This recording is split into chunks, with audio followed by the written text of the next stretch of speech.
Nico, bienvenue sur le podcast. Comment tu vas? Écoute, Sean, ça va très bien et toi? Très très bien. Très très bien. C'est un plaisir de t'avoir à nouveau sur le podcast. Pour ceux qui ne te connaissent pas encore, allez écouter le premier podcast qu'on a fait. Il y a de ça un petit moment déjà, hein. Ouais, ça a bien 1 an et demi, je pense, ou deux, quasiment, cette fois. Ça a bien un an et demi, ouais, exactement. Écoute, c'est cool de t'avoir à nouveau. Pour ceux qui ne te connaissent pas encore, Nico, je te laisse te présenter en quelques mots. Ouais, alors moi, je suis Nico Vandel, je suis fondateur de la société de coaching Agile Training, pour trouver aussi sur Instagram. J'ai aussi, depuis cet automne, j'ai lancé mon podcast Endurance 30, donc où je t'ai reçu d'ailleurs, c'était mon premier invité, donc ça m'avait fait Merci. plaisir. Ouais. Où on discute avec des pros, des athlètes, des amateurs, des kinés, tout le monde, des domaines de l'endurance. Et moi, ça fait depuis 2016, je dirais que je coach en individuel, enfin sur des amateurs qui préparent leur projet de l'endurance. Mm, Et en parallèle à ça, depuis 2013, je suis dans le staff technique de l'équipe de France de ski, donc de combiné mm. nordique, où j'ai eu des missions variées. Ça allait de la préparation physique à la responsabilité technique du matériel. Et d'ailleurs, à ce propos, on avait collaboré ensemble parce que j'avais besoin de toi enfin, on avait besoin de toi sur une problématique où on était coincé. Mm. Donc, je pense qu'on y viendra un peu derrière. Donc, c'est vrai qu'on se connaît aussi depuis un moment et surtout, on a été amenés à bosser ensemble parce que c'était un peu notre discussion du début. Souvent sur les réseaux, c'est oui, oui, je comprends l'avis des autres et de façade, c'est je suis d'accord avec toi, mais je vais surtout pas écouter ce que tu fais. Et je pense qu'on avait réussi à bien le faire justement. Donc, c'était un peu l'objet d'aujourd'hui aussi. Ouais, exactement. Ouais. Et je pense que c'est pas mal si on commence justement avec cette expérience cette collaboration qu'on a vécue. Mm.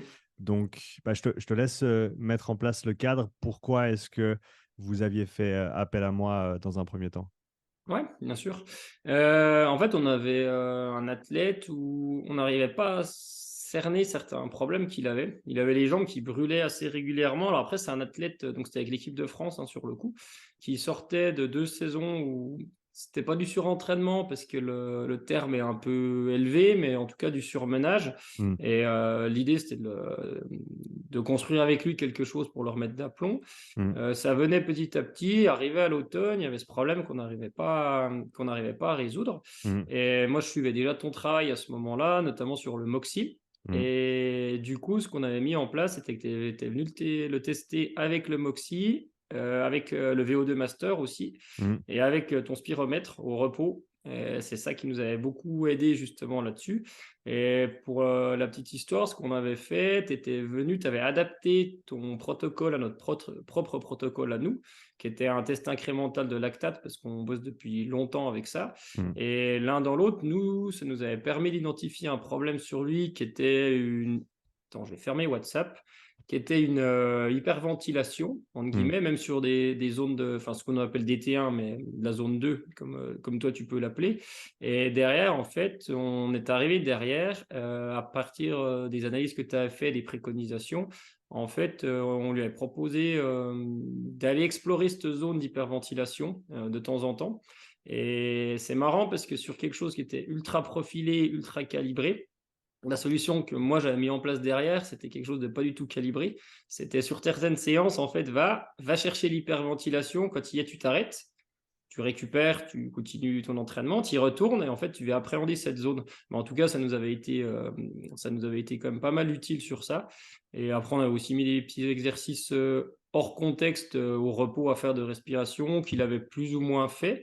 Mais pour la petite histoire, après, il était parti d'assez loin. Il s'était qualifié pour les JO de Pékin. Donc, on l'avait retrouvé en tant que remplaçant, mais Hmm. c'était déjà une bonne progression et il est toujours dans le système. Donc, ça avait, évidemment, le protocole qu'on a mis en place, c'est pas ça qui l'avait fait aller vite, le testing non plus, mais en tout cas, ça nous avait permis d'identifier certaines problématiques, de mettre le doigt dessus, et après, derrière, de proposer des solutions concrètes en face.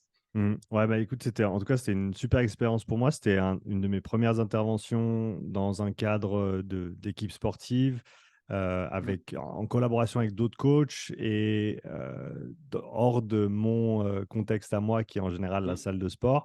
Et donc, c'était super enrichissant de venir sur le terrain, de voir comment vous faites les choses. Et comme tu l'as dit, adapter le protocole par rapport aux besoins. Moi, j'avais le protocole ou les approches que j'utilise en général, mais le fait que vous aviez déjà en place quelque chose, ça ne servait à rien de réinventer la roue. Il fallait travailler dans l'environnement en question. Et comme tu l'as dit, je pense que le paramètre respiratoire, il peut être intéressant pour certaines personnes, pas nécessairement pour tout le monde, je ne pense pas. Mmh. Je serais intéressé de savoir ce que tu en penses, mais dans des contextes précis comme celui-ci, où il y a clairement une limitation à ce niveau-là, je pense que ça peut être intéressant d'avoir quelques informations en plus. Est-ce que tu as vu cette situation avec soit d'autres athlètes ou des personnes que tu as en suivi où l'aspect respiratoire semble être limitant? Ouais, mais sans aller aussi loin, parce que là, on Mmh. était vraiment dans un contexte de haut niveau Mmh. et il Mmh. fallait qu'on identifie quelque chose quand on avait fait, le tour entre guillemets, «le tour de la question», même si on ne le fait jamais vraiment, mais sur l'aspect respiratoire, moi, ce que j'ai remarqué, je vais beaucoup y faire référence parce que je suis intervenu avec, pour la formation de Fred Cossé sur Athletic Move, il y a quelque temps, avec Mmh. beaucoup de gens issus de l'haltéro, du crossfit, de ces choses-là, Mmh. et ça m'a, fait tilter sur plein de choses, j'y reviendrai après. Mais justement, moi, j'intervenais sur l'endurance, donc on a fait, ils avaient fait un test de VMA au préalable, on a fait temps de soutien. Après, on a fait des séances un peu plus libres, on y reviendra après. Et il me parlait beaucoup de respiration. Et enfin, certains en tout cas, et c'est aussi un peu la tendance en ce moment où il y a beaucoup de travail de respiration hors contexte pour développer ces capacités respiratoires qui ne sont pas inintéressantes. Mais quand je regardais certains courir, ils ont la tête baissée, ils ont le bide coupé en deux et en fait, ils n'ont pas d'inspiration d'air. Mmh. Donc, effectivement, enfin, le point limitant est aussi la respiration, mais il peut être résolu par des choses simples. En fait, une consigne de regarder devant, une consigne de respirer, et déjà d'apprendre à respirer à l'effort, de se calibrer sur ses pas. Pour moi, c'est vraiment la première chose. Non pas que le travail qu'on a fait ensemble soit inutile, loin de là. Non pas que, je sais que toi tu bosses avec Power Breath, ça soit inutile aussi, mais je pense que ça vient en second. Par contre, la respiration, on a quand même besoin d'oxygène pour vivre, pour faire un effort, etc. Donc, c'est forcément un point important dans la performance, quel que soit le niveau de performance. Après, la manière d'aller résoudre les soucis, si souci il y a, je pense qu'elle commence déjà par les fondamentaux. C'est peut-être ce qu'un coach d'athlète disait il y a 40 ans, hein. Regarde devant toi, respire. En ski de fond, c'est regarde le haut de la bosse. Mais je pense que ça commence quand même par là. Ensuite, derrière, après, évidemment, on peut aller un peu plus en détail pour travailler sur ça. Mmh. Ouais, je suis tout à fait d'accord avec toi. Je pense qu'il y a plein d'éléments extrêmement simples qui peuvent être mis en place et qui peuvent être faits correctement et qui vont amener de très, très bons résultats sans avoir besoin d'aller chercher des approches, très, très pointues ou très, très poussées. Il y a une citation que j'utilise tout le temps, c'est, si tu emploies des méthodes d'entraînement avancées avec des athlètes, pour lesquels ce ne serait pas justifié ou des personnes avec lesquelles ce ne serait pas justifié, tu leur voles 2 fois, en fait. Tu leur voles les adaptations linéaires qu'ils pourraient avoir dans un premier temps et les adaptations qu'ils pourraient avoir plus tard via ces méthodes d'entraînement avancées et Mm. je pense qu'on ça se retrouve certainement dans plein d'autres aspects de l'entraînement aujourd'hui où on veut utiliser des concepts très, très avancés, alors que si tu commences par bien manger, bien dormir, bien récupérer et faire le travail convenablement, tu vas déjà aller très, très loin. Oh oui, et je pense que tu en as pour un moment avant d'avoir fait le tour et d'aller dans le facteur limitant. Même si des fois il faut aller, quand on est coincé, on ne sait pas tout, donc il faut être capable d'aller faire appel à d'autres solutions. En effet, oui. J'avais eu l'exemple, il y a quelques semaines de ça, où il y a un mois de ça, j'étais descendu dans le sud de la France pour, bosser avec, Sam Laidlow, un triathlète français Mmh. et c'était vraiment intéressant de voir que bon, le gars, il a 24 ans, ça fait 20 ans qu'il fait du triathlon. Son père le coach depuis 5, 6 ans maintenant, enfin, a repris le lead après qu'il ait été en club et autres et c'était très intéressant de voir que même à son niveau, donc il a fait, pour ceux qui ne le connaissent pas, il a fait 2e à Kona en Ironman l'année dernière entre les Norvégiens. Ce qui était super intéressant, c'est qu'il y a plein de paramètres de ces entraînements qui sont pas encore complètement optimisés. Il y a vraiment il reste pas mal de place pour optimiser Mmh. certaines choses, mais les fondamentaux sont là, c'est-à-dire qu'il mange très, très bien, il récupère très, très bien, ils autorégulent ses entraînements au jour le jour. Il n'en fait pas plus que nécessaire. Je crois que cette année, il est autour de 24-25 heures semaine, alors que l'année dernière, il était qu'à 20 et que si tu compares aux Norvégiens, ils sont à 30-40, et que lui, il a encore de la place du coup pour progresser ça.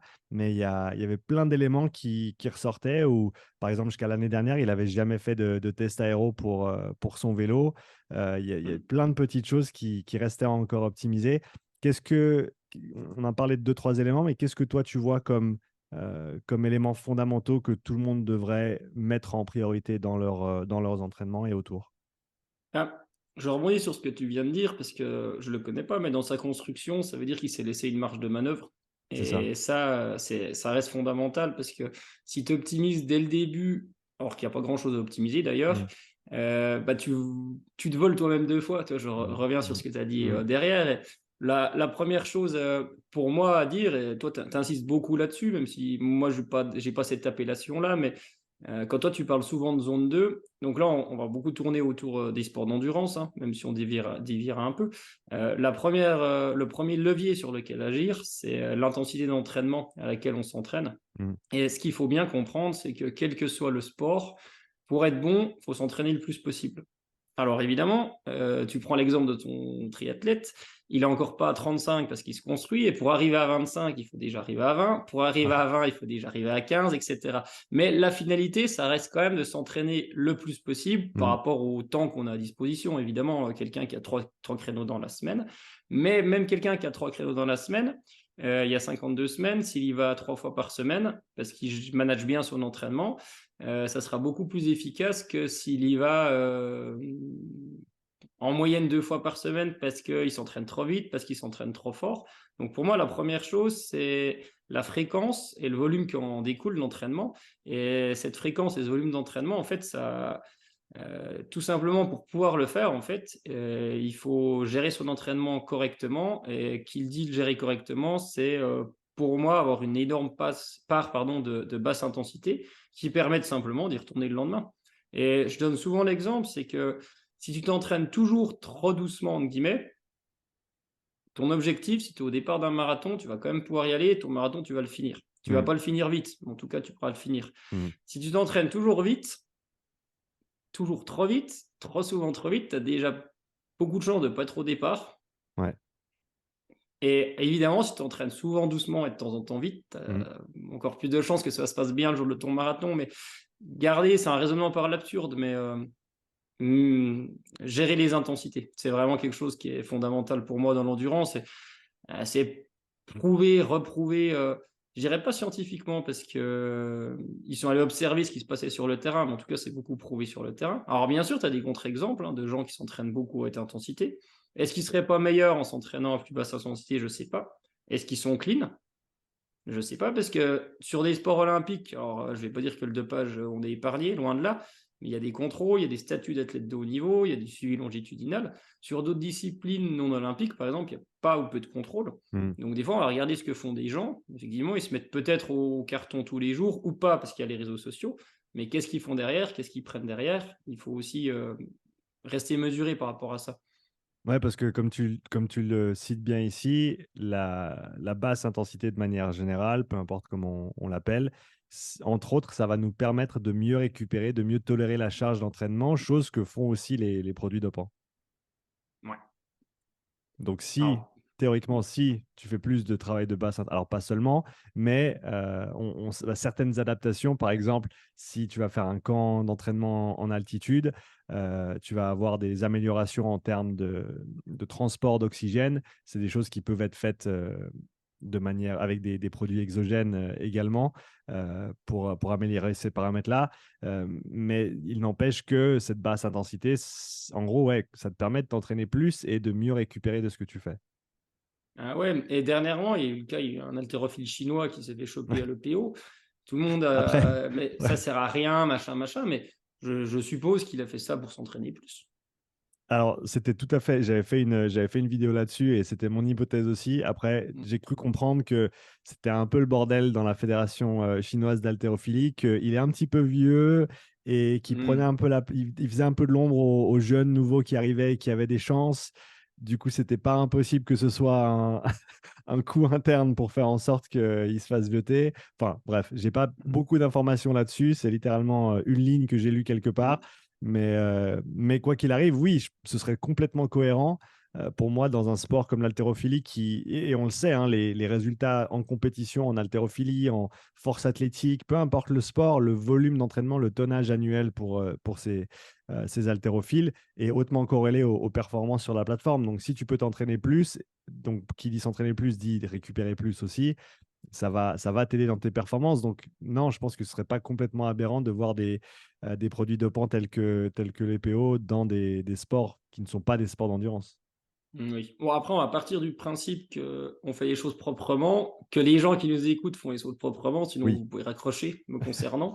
Et on va partir sur des choses saines. Ouais. ouais.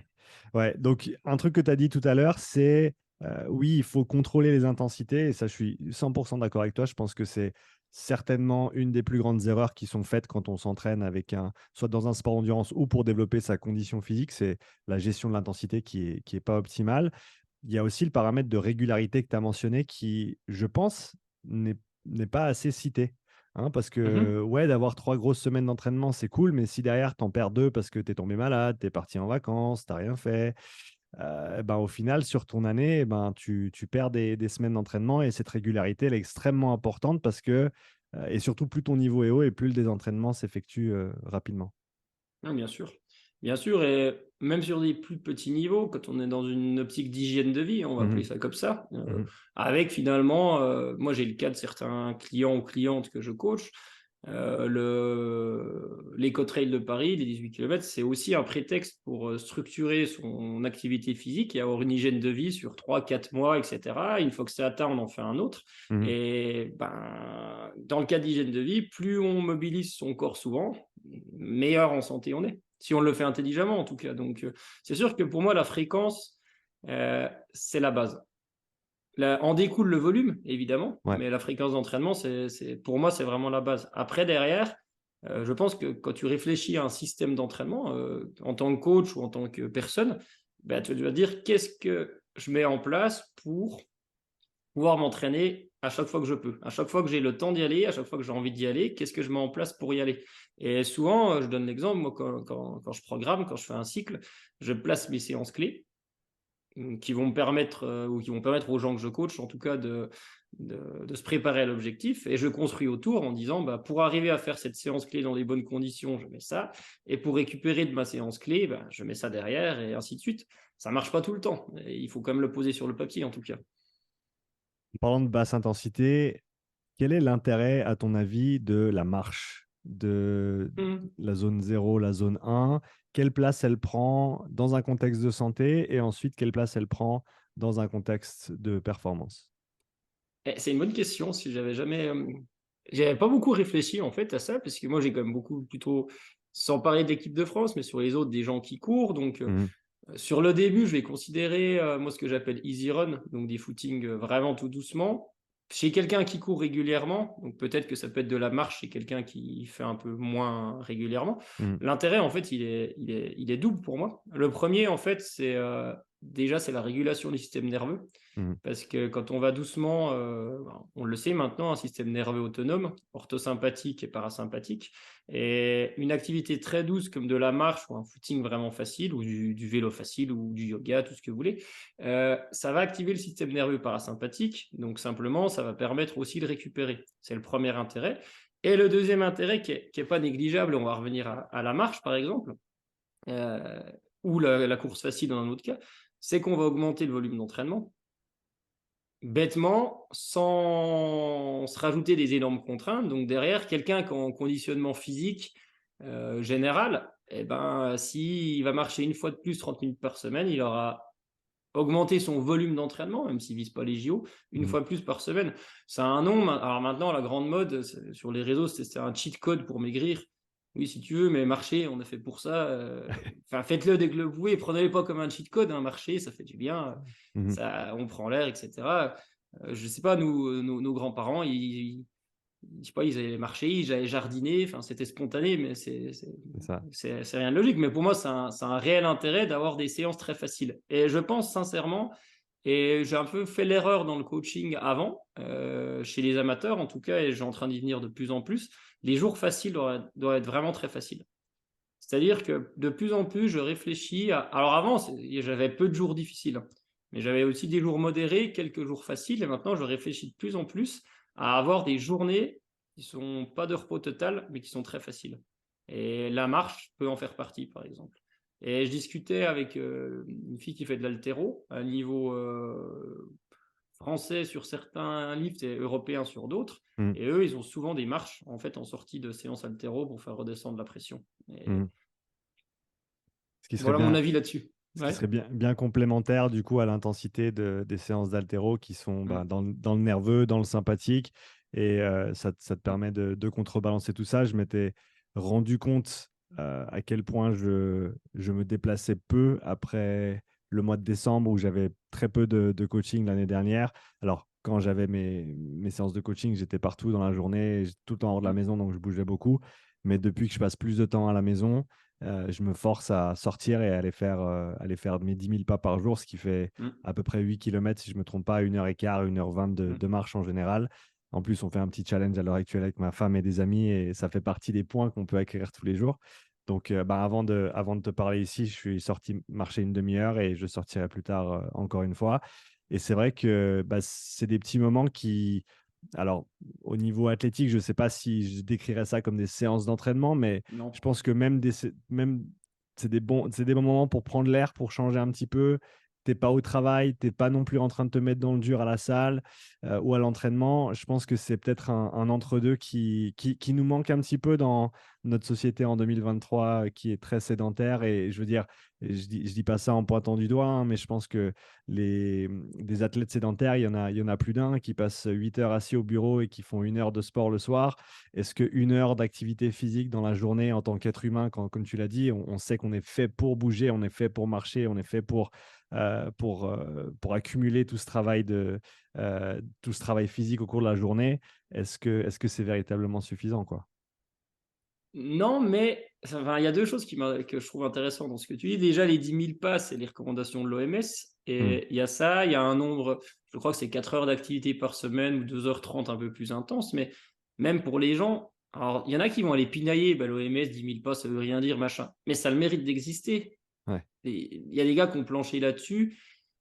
Bah, réfléchissez déjà dans un premier temps à essayer d'atteindre ce cumul-là. Et puis si c'est pas assez, faites-en plus. Ouais. Et pour certaines personnes, c'est dur hein, d'y arriver pour l'instant. Après, il faut se prendre en main, il ne faut pas se plaindre, il faut y aller, etc. Hmm. C'est la première chose. Et la deuxième chose, tu parles aussi de la société qui est… C'est notre société qui est sédentarisée, oui. Et à l'inverse, c'est une société où moi, je suis en décalage dans l'entraînement sur certains points où tout doit être rentable. C'est le ROI, retour sur Hmm. investissement, où chaque seconde passée, si tu dois avoir optimisé tes calories, tu dois optimiser ci ou ça. Et la marche, par exemple, ben mais je ne me prends pas la tête, je vais marcher, je prends l'air. Je n'ai pas besoin de calculer combien de calories je vais dépenser. Ouais. C'est aller courir aussi à un niveau supérieur. Hmm. Et je pense que c'est des choses qui sont importantes et que chaque entraînement ou chaque activité physique on ne doit pas en attendre quelque chose en retour tout le temps. On doit aussi, je pense, avoir le plaisir de bouger et simplement de se connecter avec son environnement autour, de réfléchir à soi, d'aller avec des amis. Et c'est important ces choses-là, pour moi, de plus en plus. Tu as parlé d'un contexte assez spécifique avec l'haltérophile et le fait qu'ils allaient marcher dans le contexte de leur sport, ou en tout cas en complément de leur sport. Pour un sport qui n'est pas aussi, on va dire, extrême du côté, sur le spectre nerveux qu'est l'haltérophilie ou que serait la force athlétique, à toute chose égale, pour quelqu'un qui s'entraîne peut-être déjà 10 heures par semaine, 15 heures par semaine, est-ce que ajouter cette heure d'activité physique très très légère, peut-être pas nécessairement tous les jours, mais plusieurs fois par semaine, avec ce contexte social comme tu l'as mentionné, à ton avis, est-ce que c'est un ajout bénéfique sur la charge d'entraînement, sur la récupération, sur l'état nerveux, émotionnel de la personne, etc. Pour moi, non. Selon le sport que c'est. C'est un avis, mais quelqu'un qui s'entraîne 10 heures par semaine, c'est déjà beaucoup. Mm, Hormis peut-être des cyclistes ou des triathlètes qui ont des hauts volumes sur des sports portés, hein, de mm, toute façon. Mais si je prends l'exemple de quelqu'un qui court, par exemple, qui court 10 heures par semaine, et il faut pas s'oublier, hein, en tout cas, même si tu mets du renfort. Mais en tout cas, quelqu'un qui s'entraîne 5 fois par semaine, je pense que si son entraînement est bien réparti, avec des séances faciles, des séances modérées et quelques séances difficiles, Mm. il n'y a pas forcément besoin. Pour moi, en tout cas. Si, parce que ce fait d'aller s'aérer, cette activation du parasympathique, il est déjà fait dans son entraînement s'il est bien mené. Mm. Après, évidemment, le dimanche, si c'est son jour de repos et qu'il veut aller marcher, ça lui fera pas de mal, hein, de toute façon. Mais c'est moins. Je pense que c'est moins un besoin sur des sports, des sports d'endurance, en tout cas, sur ces disciplines-là, que sur des sports qui sont coûteux nerveusement, en tout cas, de mon point de vue. Ok, ouais, Je peux me je te tromper. rejoins. Non, je te rejoins sur ta réflexion. Comme tu l'as dit, pour des gens qui accumulent déjà beaucoup de volume, surtout s'ils distribuent bien leur intensité, s'ils accumulent déjà beaucoup de volume à basse intensité, ils ont déjà cette dominante parasympathique, ils ont déjà ce développement au niveau métabolique, cardiaque et autres qui va être effectué. Et du coup, peut-être pour eux, c'est moins intéressant, mais pour des sports de force, du coup, des sports d'intensité, qui n'inclut pas ce paramètre de basse intensité. Comme complément, ça peut peut-être être un petit peu plus intéressant. On en vient à un des sujets que je voulais aborder avec toi aujourd'hui, qui est la basse intensité dans les disciplines de force. Parce que c'est quelque chose qui, en tout cas de mon point de vue, semble refaire surface gentiment. Je ne sais pas si ça avait été perdu ou que ça avait été oublié ou si c'est simplement un biais de confirmation que j'ai parce que les gens qui sont en très bonne condition physique, eh ben, en général, ils viennent pas me parler. Mais il semblerait que les personnes soient de plus en plus ouvertes dans des sports comme l'haltéro ou même des sports comme, très explosifs comme le parcours et même d'autres, semblent commencer à s'ouvrir à cette idée d'entraînement de basse intensité et du fait qu'il semblerait que même si ça ressemble pas du tout à ton sport, ça pourrait avoir un intérêt. Qu'est-ce que tu en penses? J'en pense, je suis pas du tout expert là-dedans, donc ça va être un avis assez bref, qui sera pas du tout tranché, en tout cas.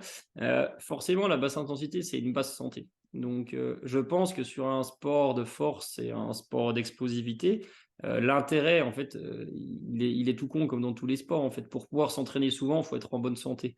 Donc, évidemment que la basse intensité a un intérêt derrière. Après, je pense que ce qui est compliqué à amener, et là, l'échange que j'ai eu avec la fille qui fait de l'haltéro, c'est un des premiers échanges que j'ai eu avec quelqu'un de ce milieu-là. Donc, le fait qu'eux fassent de la marche en sortie de séance et tout, ça me paraît déjà super bon pour la santé. Et après, derrière, le problème qu'il y a, c'est le coût en temps. Enfin, Mhm. quelqu'un qui veut être fort en force athlétique, je pense qu'il fait du 5 ou 6 jours sur 7. Donc, il n'a pas non plus beaucoup de temps à côté à consacrer à autre chose. Donc, je pense que c'est pour ça que leur solution spontanée ou réfléchie, d'ailleurs, pour moi, elle était plutôt bonne. Et pour moi, ça paraît compliqué d'en ajouter plus sans trop surcharger. Après, peut-être qu'une option, et encore une fois, mon avis est loin d'être expert, ça serait éloigné des compétitions de pouvoir avoir un bloc en guillemets de foncier, ou en tout cas entre deux cycles qu'on Mhm. entretient pendant les cycles de préparation. Peut-être que ça pourrait être une voie, même si je mesure ce que je dis, et toi, tu as sûrement plus de billes que moi là-dessus. Évidemment, moi, dès que tu peux faire de la basse intensité, pour moi, c'est tout bénef. Par contre, le temps que tu as y consacré, c'est autre chose. Et peut-être que cette voie-là, elle pourrait être pertinente. Mais pour le savoir, en fait, faudrait l'essayer. Donc, Mhm. je ne sais pas si je réponds beaucoup à ta question, parce que quand j'ai pas le cas de figure, j'ai déjà du mal à me considérer expert dans certains domaines, mais ça fait plus de 10 ans que je suis dedans. Alors, quand je l'ai jamais pratiqué, moi, ou que j'ai jamais pratiqué la situation, c'est dur d'être tranché pour moi. Donc, Ouais, ouais, ton non, avis, je pense qu'il sera meilleur. je te demande absolument pas d'être tranché. Je pense que des réflexions, même sur une base théorique, peuvent être très, très intéressantes, même si elles ne sont pas fondées dans de la pratique ou de l'expertise. Et je pense que je suis d'accord avec toi et de ce que j'ai pu voir jusqu'à maintenant, ouais, ça a beaucoup à voir avec ta capacité de travail, en fait, et ta capacité de récupération. Et il semblerait que même pour des gens qui s'entraînent en force athlétique, tu as pris cet exemple-là, 4 jours par semaine, est-ce que tu peux véritablement assimiler tes 4 entraînements de force athlétique par semaine? J'ai eu le cas de figure avec Clément Goudin, qui était champion de France 194 kilos, si je ne me trompe pas, il y a quelques années de ça, Mmh. et qui faisait 4 entraînements semaine, mais était complètement cramé en fin de semaine et ne pouvait pas bien récupérer, a descendu ses entraînements à 3 jours semaine, a rajouté une séance de basse intensité, modalité mixte, ergo, etc., quelque chose de très très simple, autorégulé par de la respiration nasale, sans se prendre la tête. Et il a dit, l'effet sur mes entraînements, c'est que je récupère mieux entre mes séries de squats, j'arrive à mieux emmagasiner mon volume d'entraînement et je considère peut-être même rajouter un 4e jour d'entraînement à nouveau parce que je sens que maintenant, il peut être rentable, il peut être bien utilisé.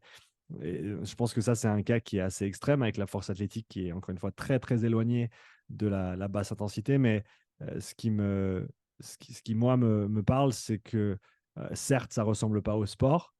Par contre, le volume d'entraînement nécessaire pour que tu performes dans ton sport, lui, va être directement lié à ta condition physique. Et si tu n'as pas une bonne condition physique, si tu n'as pas les prérequis de récupération, tu vas pas pouvoir bénéficier de cette charge d'entraînement.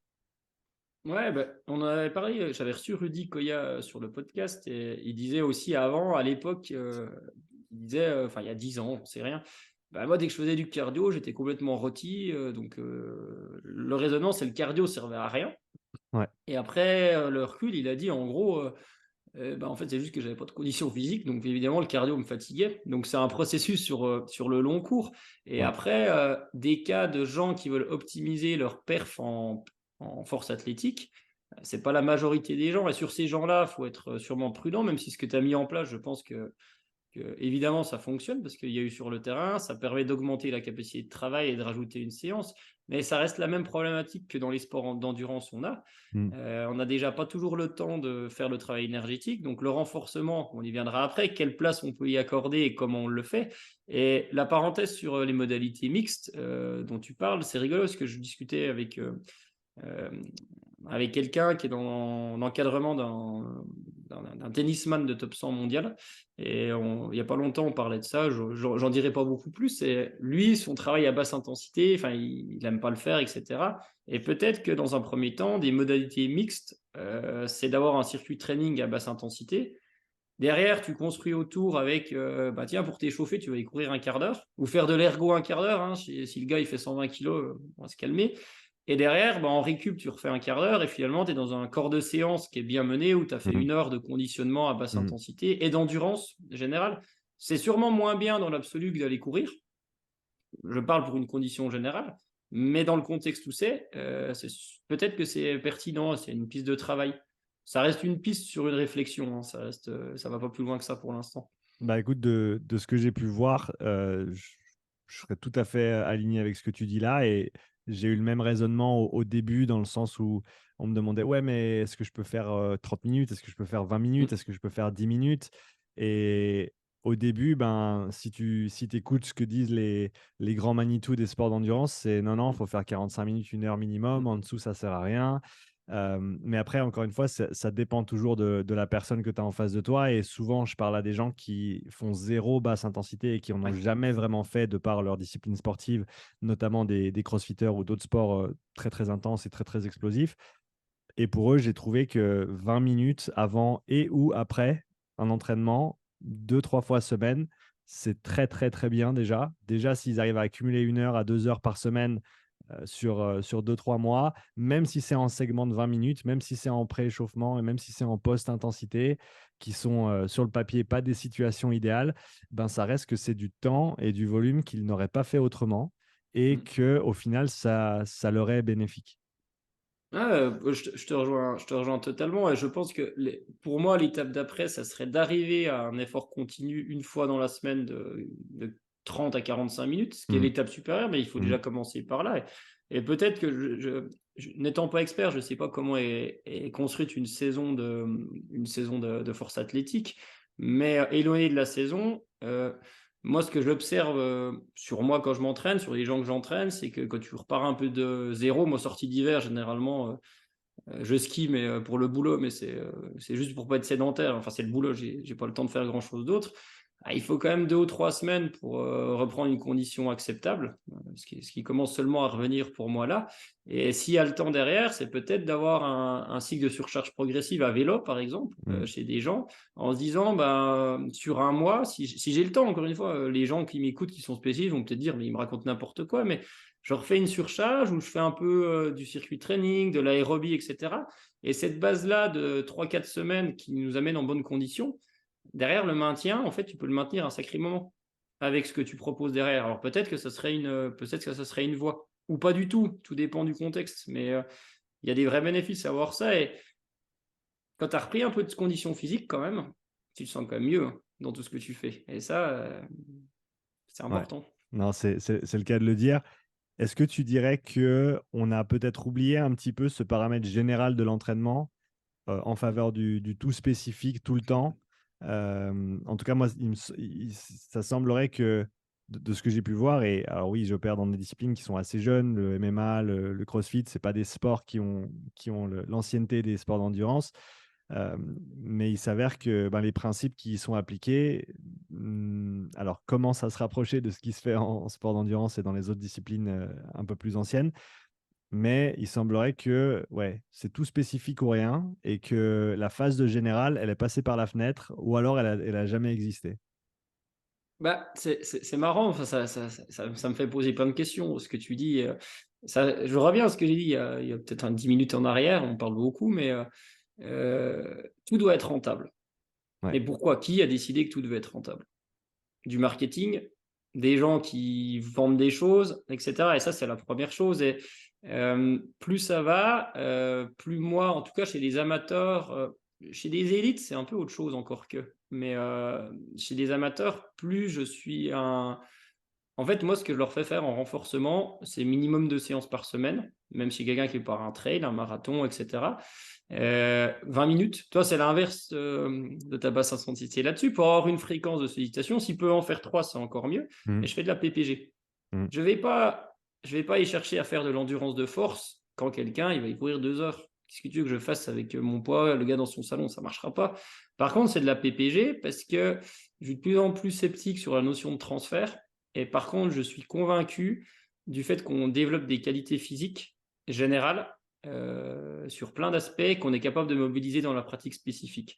Donc derrière, pour moi, tout ce qui est qualité support, enfin tout ce qui est non spécifique justement, devrait être généraliste pour ouvrir la base. Ça, j'en suis convaincu. Et je vais donner une anecdote. Le CrossFit, je connais très peu, que de l'extérieur. Je trouve que la pratique, elle a démocratisé pas mal de choses. Et je vais au téléphone avec quelqu'un cet après-midi pour faire une planif de CrossFit à moyen terme, par curiosité justement. Parce que il y a des choses intéressantes à prendre dedans. Mmh. Mais là, je vais te parler de la Spartan Race. Donc, je coach un des meilleurs Français, Mishka Guyot, on a attaqué en bossé ensemble il y a plus d'un an. Après, il avait fait un burn-out sportif parce qu'il s'entraînait trop et trop intensément, avec un Mmh. rythme de vie qui était pas stable, etc. Il est coach sportif, donc c'est pas évident. Mmh. Enfin bref, peu importe. Et du coup, je me suis intéressé à l'esprit Spartan, etc., qui est une super chose, hein. C'est venu aussi du CrossFit, ça amenait les gens à courir. Et dans ce que les gens publient, et lui a fait l'erreur il n'y a pas longtemps, il y a deux choses. C'est beaucoup de haute intensité, no pain, no gain, hein. C'est Spartan, hein. C'est des guerriers, les gars, a priori. Et c'est beaucoup de musculation. Mmh. Et j'ai quand même regardé, donc il y a les sprints de 7 km, mais ça monte jusqu'à 21 km. Et en Ouais. fait, si tu regardes un peu le truc, tu te dis, mais une Spartan, c'est un trail. Ils font des Ouais. pauses pour lancer des javelots, pour faire des obstacles, etc. Ils ont des pénalités, donc il faut une petite maîtrise technique. Ouais. Mais c'est quand même un trail. Et derrière, pourquoi vous consacrez. Enfin, pour moi, 80% de la perf, elle est liée à ta capacité, à ta caisse, à ta capacité à courir à pied. Ouais. Après, derrière, il te faut du grip, il te faut ces choses-là, il te faut une condition générale, il te faut un peu d'agilité, de skill. Mmh. Mais pourquoi vous consacrez. Parce que j'ai eu le cas, hein, quelqu'un que j'ai attaqué à coacher après derrière, il faisait 4 séances de muscu par semaine et 2 séances à haute intensité à pied. Je dis, mais pourquoi vous consacrez 80% de votre temps à quelque chose qui ne représente que 20% de la discipline? Et Parce que c'est ça, fun, Nico. Parce que c'est ben fun. oui, c'est fun. Mais non, mais c'est fun aussi d'aller courir dans la forêt, d'aller faire le con. Mais là où je veux en venir, c'est qu'il y a aussi derrière, il faut quand même bien analyser les disciplines qu'on a à faire et Mhm. savoir ce qui est utile ou pas. Et en tout cas, je me suis un peu perdu, mais sur ces disciplines nouvelles-là, c'est que justement, il y a pas mal d'exploration de choses qui sont super pertinentes. Mhm. Mais après, on en revient derrière que, et plus le niveau va augmenter, plus il faudra être bon dans ce qui est essentiel, en tout cas. Mhm. Et derrière, il faut se consacrer à ces choses-là, à ces choses essentielles. Et par exemple, dans le cas de disciplines assez jeunes comme l'aspartame, par exemple, bah, il faut courir vite, hein. Enfin, il faut courir longtemps à une allure élevée. Et vous pouvez chercher comment ça s'appelle, tous les raccourcis du monde, toutes les séances compliquées du monde, tout ce que vous voulez. Ça ne peut pas marcher autrement, c'est sûr et certain. C'est comme si demain, ton gars qui fait de l'haltérophilie, tu vas lui dire, eh ben, tu vas faire 4 séances de footing par semaine et tu vas faire une séance de force. C'est pas possible que ça marche. Après, je vais un peu extrême hein, dans ce que je dis, mais il y a aussi il y a des périodes de l'année pour le faire. Il y a l'adhérence des Mhm. gens, des choses comme ça. Mais Mhm. après, il faut garder. C'est sûr, c'est pas très fun quand tu es coach pour certains. Et quand tu es athlète, peut-être que tu te dis, mais putain, Nico ou Sean, je pense que tu fais pareil. Il est gentil, mais son programme d'entraînement, il y a 4 footings. Moi, ce que je veux, c'est il a rien foutu. Mais non, les bases, elles sont là, elles doivent être respectées constamment. Et le CrossFit, c'est un peu hybride entre les deux parce que ça reste, de ce que j'en ai compris, la force, elle est quand même super utile. Et Mhm. d'ailleurs, les CrossFitters, de ce que je vois, c'est des gens qui sont forts, quand même de manière générale. C'est des gens qui sont assez résistants. Mais par contre, attention, moi je suis pas fort, donc je vais dire l'inverse, c'est des gens qui n'ont pas la caisse. C'est un avis, ne vous vexez pas, hein, moi je suis faible, je suis épais comme un fil de fer, il y a plein de qualités et tout. Et du coup, est-ce que la caisse est nécessaire pour arriver à faire du CrossFit? Ça, c'est les gens qui vont y répondre. Mais en tout cas, si elle est nécessaire, je pense qu'il faut passer par un travail à basse intensité Ouais, et et un travail d'endurance. je pense que le travail d'endurance, et c'est ce que je vois avec ma prog sur le vélo pour les crossfitters, c'est qu'il y a de la basse intensité, il y a de la moyenne intensité aussi, donc tempo, seuil, selon Ouais, comment on veut appeler ça. Et il semblerait vraiment que c'est les intensités qui bénéficient le plus à cette démographique du fait que c'est jamais développé à l'entraînement. Tu n'as jamais une séance. Alors oui, de temps en temps, tu as un hero WOD qui va faire 40 minutes où tu es dans le mal tout le long, mais tu n'as jamais une séance de développement où tu es sur du 6-7 RPE qui va te durer ouais, entre 40 et 60 minutes. Ça n'existe pas. Et au final, c'est ces séances-là qui vont avoir le plus gros impact parce que un raccourci que j'aime bien utiliser, c'est qu'à force et à compétences techniques égales, dans le CrossFit, celui ou celle qui va tenir l'allure la plus élevée pendant le plus longtemps gagne. C'est aussi simple que ça. hmm, Si tu arrives à maîtriser tes mouvements techniques et à faire en sorte que ce soit cyclique et à continuer et à pas t'arrêter, eh ben, celui qui va pouvoir tenir le rythme le plus haut, le plus longtemps, va gagner. Et pour moi, si j'ai un terme pour ça, c'est seuil. C'est hmm, qu'il faut monter ce seuil et il faut faire en sorte de pouvoir maintenir une allure de travail ou une quantité de travail importante, plus importante et pendant plus longtemps. Et ça va avoir un impact positif sur les perfs si on admet que là où vit le sport, c'est véritablement dans le domaine sévère, la haute intensité, parce que c'est tous des efforts de, on va dire, 2 à 15 minutes pour la vaste majorité. Et du coup, ben, il n'y a que du spécifique à l'entraînement. Et je comprends la problématique de on n'a pas beaucoup de temps, on a plein de hmm. compétences techniques à apprendre, il y a plein de choses à développer. Donc, on va laisser de côté tout ce qui n'est pas notre sport, on va laisser de côté le général et on va se concentrer sur le spécifique. Et le problème, c'est que ça fonctionne au début, mais une fois que tu as développé le moteur, mais que tu n'as pas le châssis dessous, et ben, les choses tombent en morceaux malheureusement et les gens se blessent, les gens ne progressent plus. Et c'est là qu'on commence à rencontrer des problèmes. Oui, après, de toute façon, tout fonctionne au début. Quelqu'un qui part, qui débute, si tu veux faire que de la haute intensité, ça va fonctionner. Ça va pas C'est ça. durer, mais ça fonctionne. Et moi, demain, je vais me mettre à l'haltérophilie.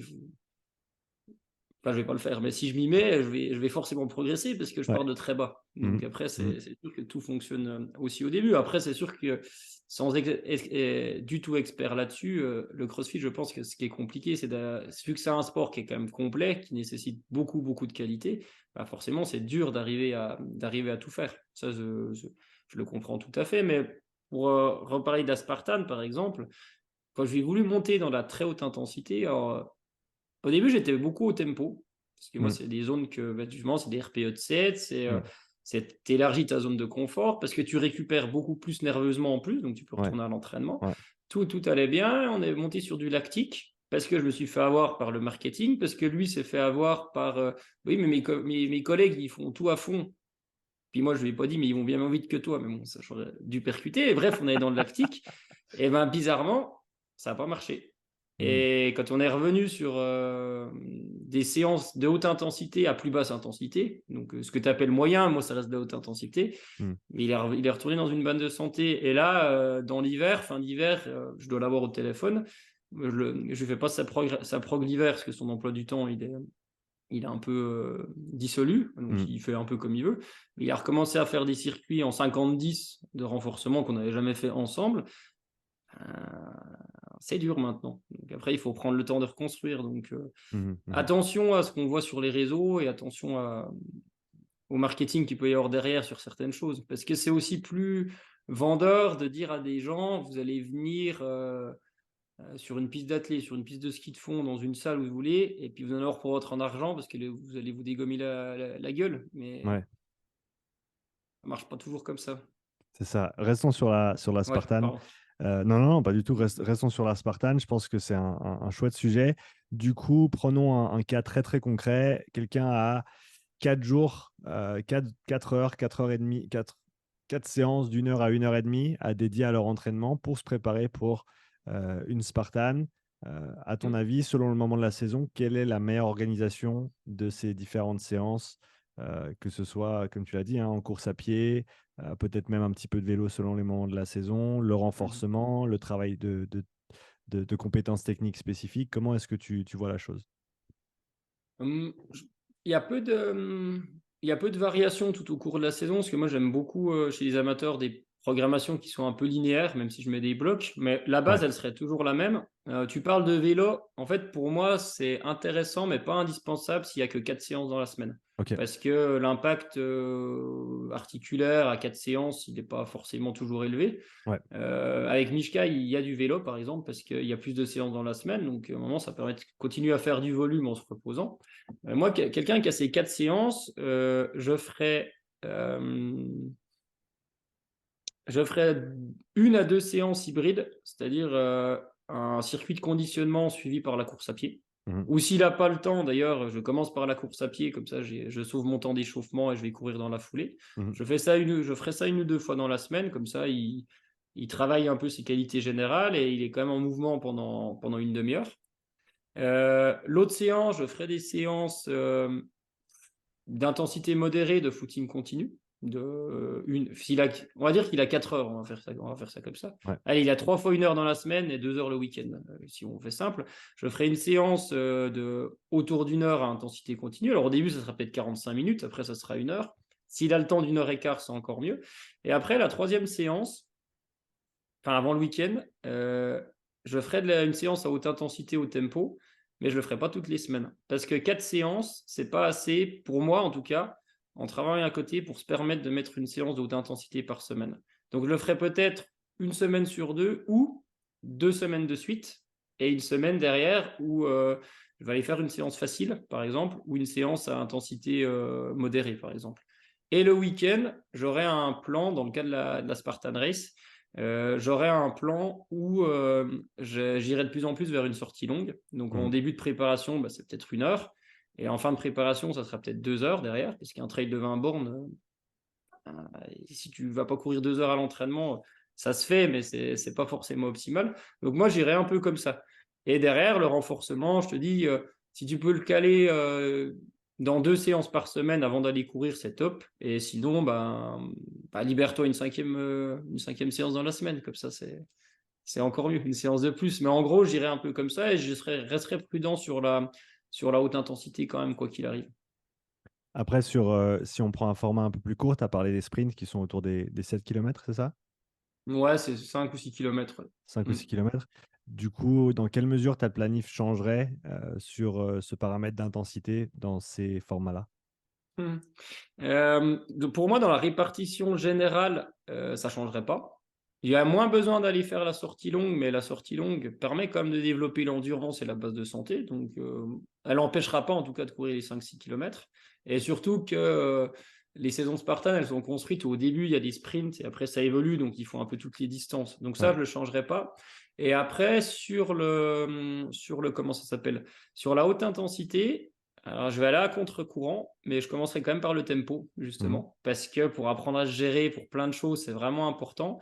Et éventuellement, mais c'est valable quels que soient les cas de figure et des contextes, j'irais peut-être sur du travail type vitesse, mais quand j'appelle vitesse, on va l'assimiler à de la VMA, un peu D'accord. là-dessus, pour augmenter la vitesse de déplacement. J'irais sur du fartlek, hein, tout simplement, parce que, et ça, quelles que soient les distances. Tu Mais peux décrire le fartlek pour les gens qui connaissent ouais. pas?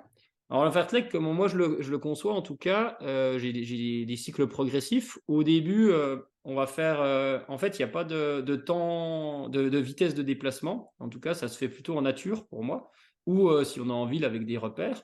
Et on va jouer avec les éléments du terrain. C'est un jeu d'allure naturelle. Donc au début, ce que j'aime bien faire, je le codifie. C'est 2 minutes vite, 1 minute lent. C'est-à-dire que tu vas faire ton tour, tu fais 2 minutes vite, 1 minute lent. Et ben, si ça descend pendant tes 2 minutes, ben, tu vas vite dans la descente. Si ça monte, tu vas vite dans la montée, etc., etc. Et au début, tu vas faire 5 à 6 répétitions. Et petit à petit, après, tu as tout un schéma de progression que tout le monde pourra comprendre pour augmenter le nombre de reps. Et Mhm. une fois qu'on a l'habitude du vite-lent, donc c'est sur une intensité pour moi qui est supérieure au tempo, d'accord? Même si on n'est pas toujours en train de contrôler ce qu'on fait, derrière, je vais amener dans le continu. C'est-à-dire que je vais dire, tu as une demi-heure devant toi. Et par contre, tu joues pendant cette demi-heure-là avec, par exemple, eh ben, pendant 1 minute à 5 minutes, par exemple, eh ben, tu lâches les chevaux, tu ralentis le temps nécessaire, tu repars, etc., sans calibrer forcément ton temps. Mhm. Donc ça, c'est quelque chose qui est intéressant aussi là-dedans. Mais les outils d'intensité, sur une distance qui va de 8 à 20 km en trail, ça varie pas des masses pour moi. Parce que ce qui varie, c'est plutôt ton contexte du moment et ce dont la personne a besoin. Donc derrière, j'irai pas me dire, bah, vu que ça va être des 7 km, je vais faire que des efforts qui correspondent. Et vu que ça va être des 21, je vais plus faire de haute intensité parce qu'il n'y a pas besoin. Tu vois, les deux peuvent être valables. Mhm. Mhm. Tu vois une grosse marge de progression du coup dans ce sport-là, dans la manière de s'entraîner et la manière de voir les choses dans les années à venir? Ouais, sans être expert, hein. Ça fait un an. J'en ai 3-4 que je coach, donc c'est pas non plus. C'est dur de me considérer comme expert, mais bien sûr, parce que je pense que les gens qui iront vite en Spartan, c'est des gens qui iront vite à pied. Mhm. Des gens forts, bah, s'ils sont endurants, ils iront vite, mais des gens que forts ne pourront jamais faire une bonne perf et une Spartan Race, c'est Ouais. impossible. Des gens, demain, tu mets un trailer au départ d'une Spartan, même s'il ne s'est pas lancé le javelot, il va pas la gagner, mais il va quand même bien se débrouiller. Tu vois ce que je veux Mhm. dire? Et je crois que c'est Jean-Paul Bourgeois qui est champion du monde de Spartan. C'est un trailer de base. Et le gars, comme ça, hein, c'est un fil de fer. Donc, Mhm. je pense qu'il y aura il y a une vraie marge de progression sur l'entraînement, euh, sur considérer ça comme une discipline d'endurance, hein, parce que il faut avoir une sacrée santé, hein, pour faire une Spartan. Et il faut vraiment le considérer là-dessus. Après, derrière, moi, je le fais avec lui. On a travaillé le grip parce que c'est nécessaire. On a travaillé des skills où lui il s'entraînait à des passages d'obstacles, des choses comme ça. Mais ça, c'est même pas dans sa prog. C'est je lui dis 2-3 fois par semaine, tu vas le faire. Et par exemple, comme souvent dans la PPG, et quelqu'un qui a que 4 séances à dispo par semaine, ce qui va être important, c'est tes modalités, elles sont importantes, et quel exercice tu choisis à l'intérieur. Et bêtement, on sait que pour la Spartan, il faut du grip. On sait qu'on doit développer la condition générale. Qu'est-ce que je fais? J'ai un kettlebell, j'ai du swing où j'ai besoin d'un grip, j'ai du relevé turc où j'ai besoin d'un grip, j'ai du tirage où j'ai besoin d'un grip. Bah, tu intègres ces mouvements-là qui lui permettent de travailler aussi ça en même temps. Mhm. Mhm. Par contre, bah, le temps que tu peux passer à faire ça, tu ne peux pas y faire des squats. Alors, je n'ai pas dit que j'en programmais jamais, mais tu vois, c'est toujours la même chose. C'est toute une histoire d'optimiser et Mhm. d'avoir une santé générale. Tu as parlé du vélo et de la place du vélo pour quelqu'un qui fait des Spartans ou de manière plus générale pour un coureur. Comment est-ce que tu vois l'intégration de ce cross-training pour quelqu'un qui se focalise plutôt sur soit de la course à pied de manière assez pure ou alors des disciplines qui sont dominées au niveau course à pied comme la Spartan? Euh, En provoquant, je te dirais que les Kenyans font jamais de vélo. Ouais, Par contre, les Kenyans courent depuis tout petit. Il y a plein de choses. Donc, c'est pas, on peut pas copier ce qu'il y a derrière.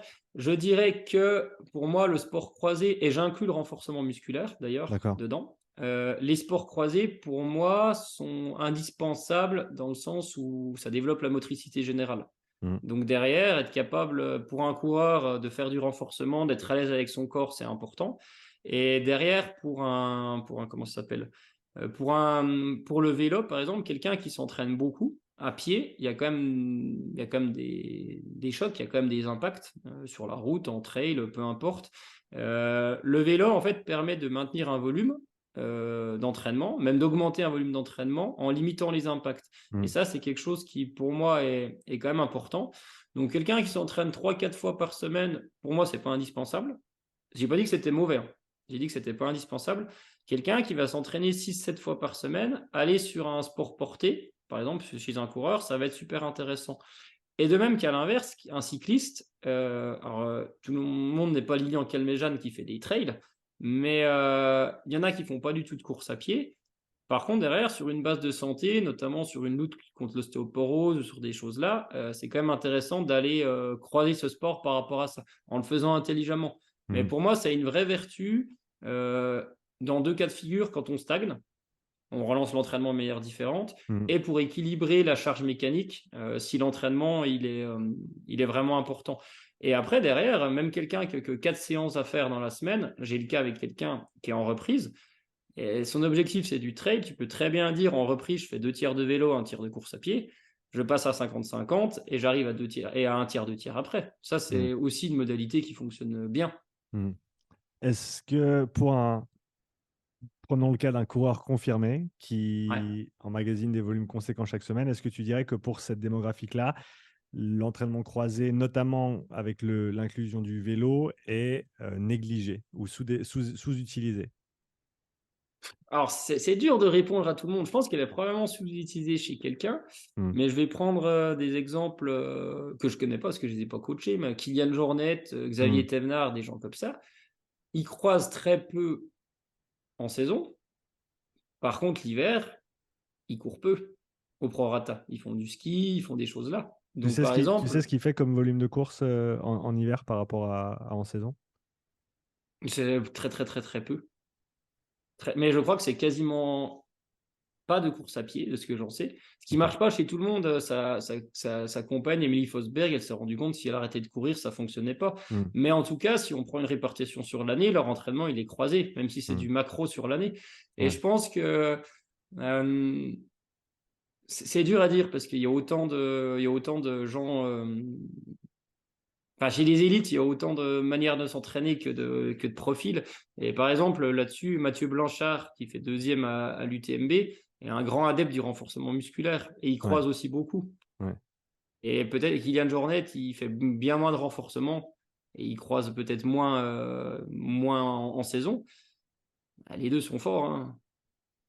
Mais en tout cas, oui, il faut quand même se dire que pour les gens, le sport, c'est quand même à la base aussi il faut pouvoir faire du sport à 40 ans, à 50 ans, à 60 ans. Et d'aller croiser l'entraînement là-dedans. Moi, je connais des gens qui ont 70 ans, qui ont fait l'ultra trail à un moment, qui ont fait que de courir, ben, ils ont le genou pété. J'ai pas dit Mm. que c'était mauvais l'ultra Mm. trail, mais il faut quand même prendre du recul parce que on a beau dire ce qu'on veut, tu dis le MMA c'est jeune, etc. Mais le trail, c'est jeune aussi, hein. Donc Mm. il faut quand même prendre des précautions par rapport à ça. On en a parlé un petit peu, je pense que c'est un bon moment pour basculer là-dessus et c'est un sujet que tu maîtrises particulièrement bien, c'est le renforcement pour les sports d'endurance. Donc, tu as parlé un petit peu du rôle du renforcement général ici dans l'entraînement croisé. Quelles sont les erreurs que font la majorité des sportifs en sport d'endurance dans le contexte du renforcement musculaire? Mmh, soit pas en faire du tout, donc ça c'est la première erreur, soit vouloir trop bien faire, trop calibrer et trop vite. C'est-à-dire que la préparation physique, ça a beaucoup été, quand je dis préparation physique, on va mettre le terme renforcement là-dessus, c'est des méthodes issues d'haltéro, par Mm. exemple, à 80 de 1 RM. OK, très Mm. bien. on va prendre un nom au hasard, on va prendre Vincent. Vincent, il commence à courir, enfin il court, il n'a jamais fait de muscu. Qu'est-ce que tu veux qu'il puisse tester son 1RM et en déduire 80%? Ça marche pas. Il faut qu'il fasse de la muscu 3-4 fois par semaine pendant longtemps pour tester son RM. Donc Mhm. des protocoles de 10x10, de 5x5, des choses comme ça, pour moi, ça fonctionne pas. Parce que déjà, on peut pas aller aussi précis. Et je donne l'exemple inverse. Un haltérophile, tu vas jamais lui donner des séances de marathonien. Mhm. Donc un marathonien, tu vas pas lui donner des séances d'haltérophile. Donc pour moi, ça c'est la première chose. La deuxième chose, mais ça c'est un parti pris, c'est de vouloir faire du spécifique, justement, dans le renforcement, de faire que des mouvements de fente ou que des mouvements comme ça. On a besoin de bosser sa mobilité générale. Donc derrière, ça c'est l'erreur qui est quand même souvent faite aussi. Et derrière, quand tu fais cette erreur-là, ça en découle qu'il y a un découragement parce que les progrès, on les voit pas forcément parce que c'est dur de se structurer. Donc, moi, pour moi, l'erreur, c'est de ne pas avoir assez de variété dans le renforcement musculaire.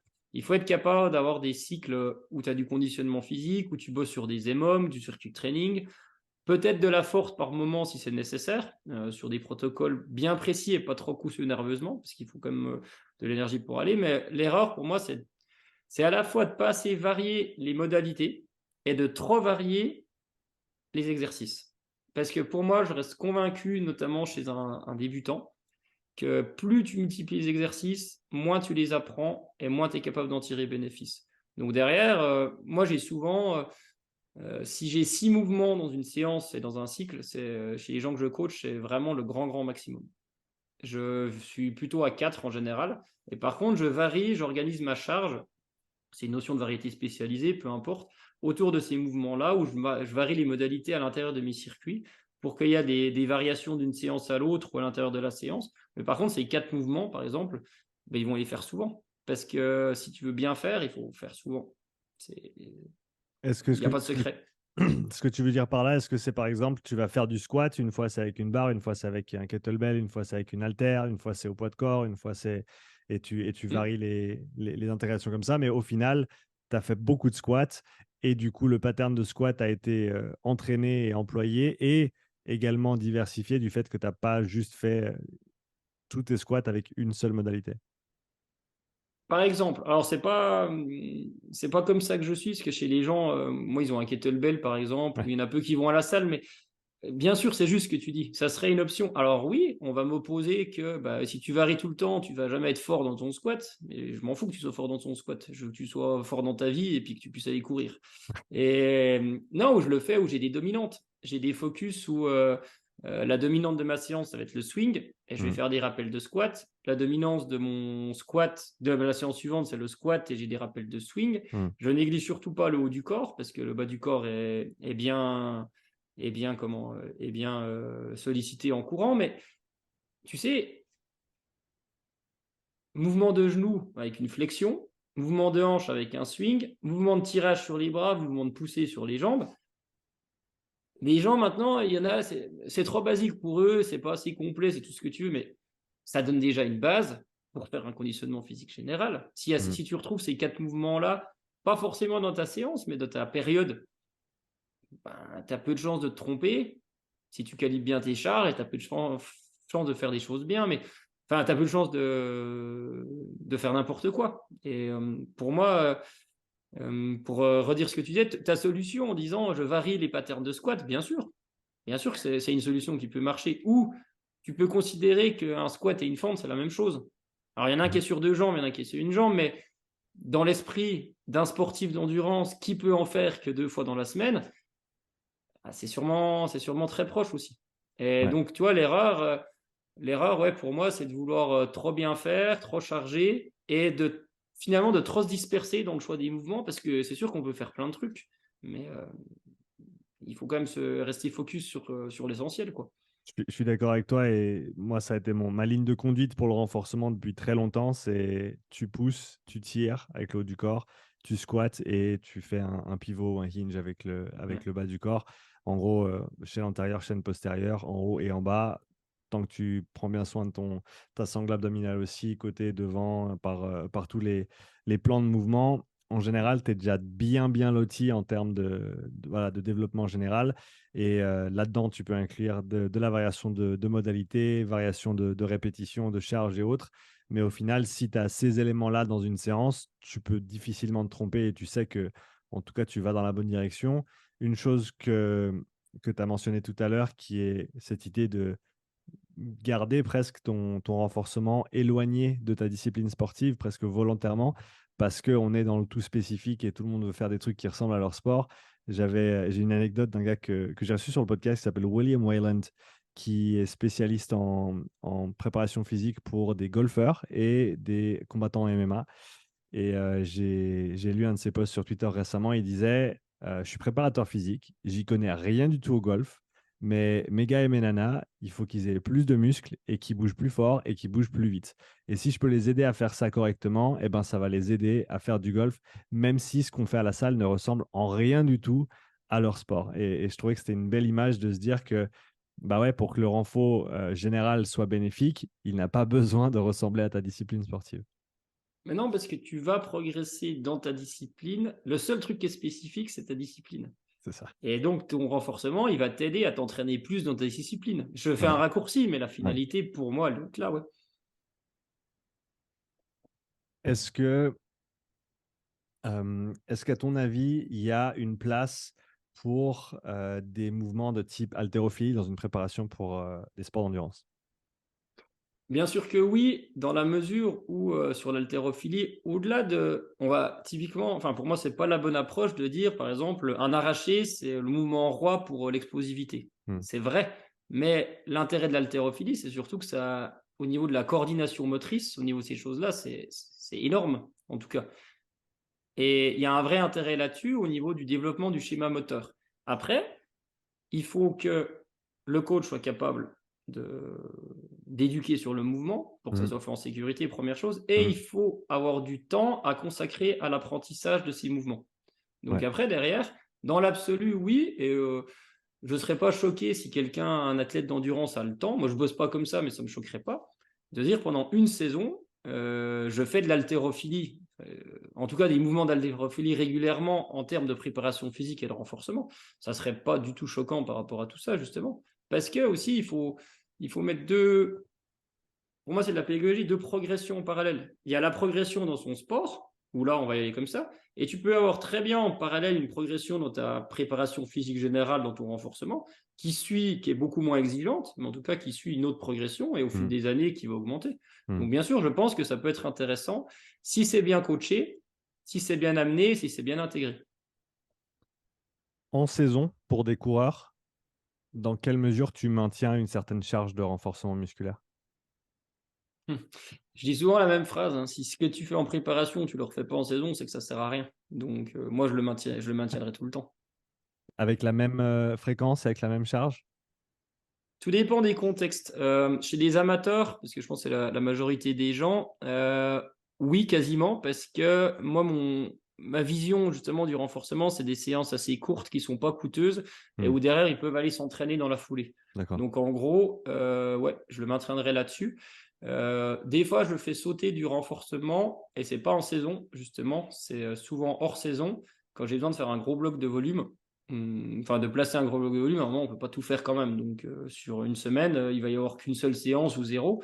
Par contre, en saison où on est dans l'entretien, en fait, en saison, tu entretiens ce que tu as développé avant. Hmm. À ton renforcement, oui, il faudrait, dans l'idéal, il faudrait garder la même fréquence et le même volume si c'est sur des séances courtes. Après, tu peux raccourcir un petit peu les séances et un petit peu la fréquence vraiment au besoin chez l'amateur. Après, chez les athlètes de haut niveau, c'est autre chose. On ne le fait pas pareil, évidemment. Il y a des rappels de force en saison, il y a de la force tout au long de la saison, du renforcement de l'entretien. Mais effectivement, le volume, l'intensité et la fréquence diminuent un petit peu en saison, à haut niveau, en tout cas dans ce qu'on fait. Par contre, chez un amateur où le but du jeu, c'est d'avoir sa pratique régulière et de progresser régulièrement, c'est un chemin de plusieurs années. Donc, si tu arrêtes de le faire, tu repars de zéro au printemps, ou presque, et ça serait dommage en tout cas. Hmm. Hmm. Un sujet dont on voulait parler aujourd'hui, c'était l'idée du profilage, ses Hmm. avantages, ses limites. On a eu un petit échange sur Instagram à ce sujet. Et j'étais intéressé, justement, c'est comme ça d'ailleurs qu'on est arrivé à faire un deuxième podcast. C'était en partant de cette idée que on n'a pas tous les mêmes perspectives et les mêmes avis sur certains sujets. Alors, on les perçoit certainement d'une manière différente de par nos expériences et notre vécu et ce qu'on a pu assimiler. Mais je trouve toujours intéressant d'échanger avec quelqu'un qui a une perspective déjà éduquée sur le sujet et qui va être, alors contraire, c'est pas le terme que j'aimerais, mais complémentaire, je pense que c'est plus intéressant. C'était de toute façon un de mes objectifs premiers avec le podcast quand je l'ai lancé, c'était de me permettre de continuer à me former. Et c'est ce que j'ai la chance de faire en ce moment même avec toi et j'ai pu le faire avec d'autres personnes avant. J'étais intéressé à avoir ta perspective un petit peu plus élaborée sur cette idée de profilage, dans quelle mesure c'est intéressant et dans quelle mesure on atteint ses limites aussi. Et peut-être il y a des cas où c'est pas du tout adapté non plus. Ouais, c'est vrai qu'on a échangé là-dessus en rappelant ce qu'on a dit au début, quand même, qu'on a déjà bossé ensemble sur certains points. Et même si je suis pas un fervent adepte du profilage régulier, il y a des fois où c'est quand même indispensable, hein. Donc, Mmh. et on profile aussi certains athlètes, donc attention.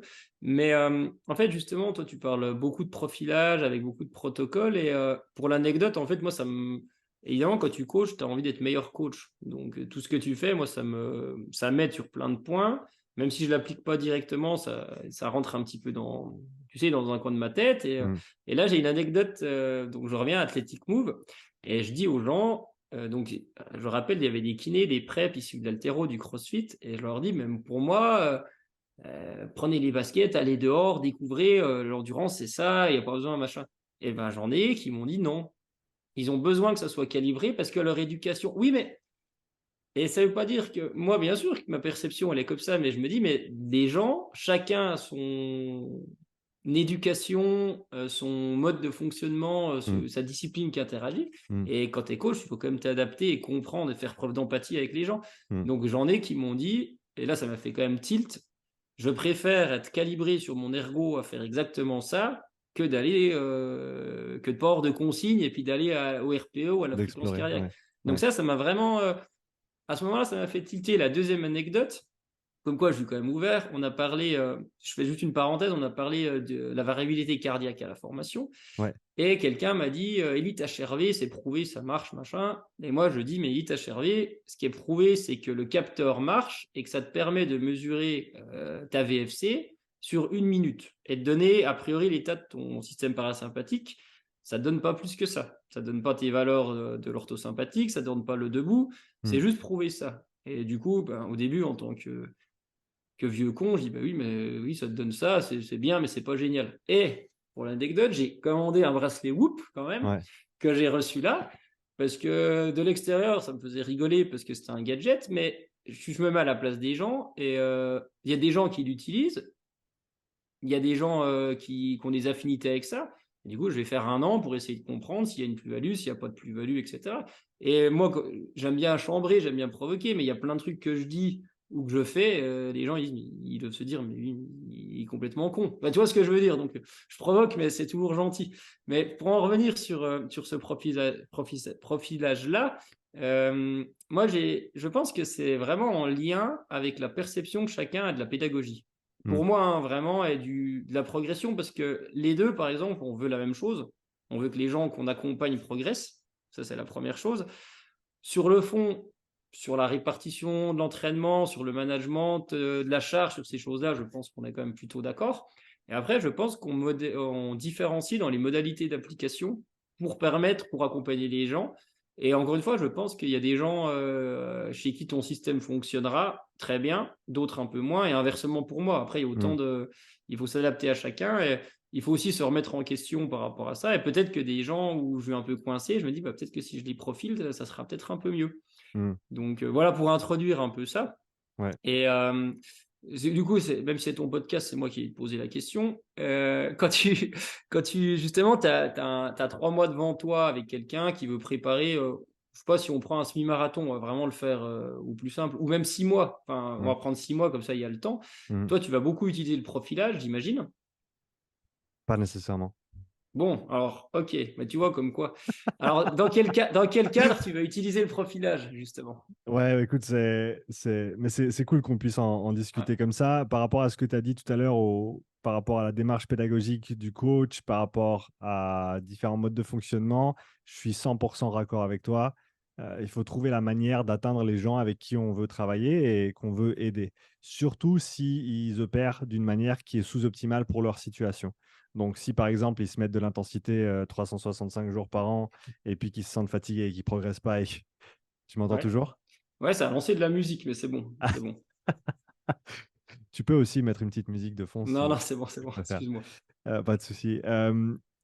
Du coup, s'ils font n'importe quoi, pour parler franchement, eh ben, il faut trouver un moyen de les atteindre avec Mm. les différents modes de communication qu'on a.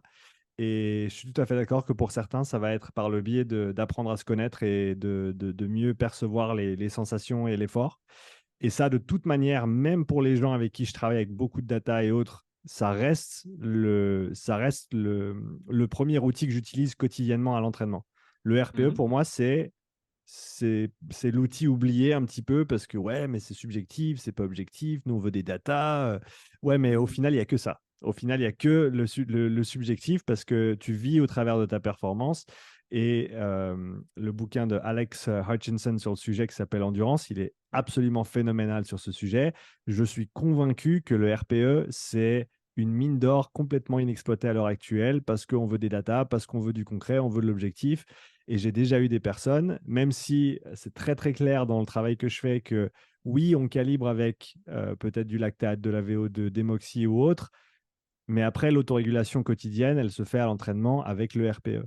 Et en gros, on utilise ces valeurs de base pour établir un cadre, pour se donner une idée de où on se trouve à un instant T, en prenant conscience de tous les désavantages qu'a un test un jour J, en sachant que J-1 et J+1, bah, tu n'as peut-être pas les mêmes infos.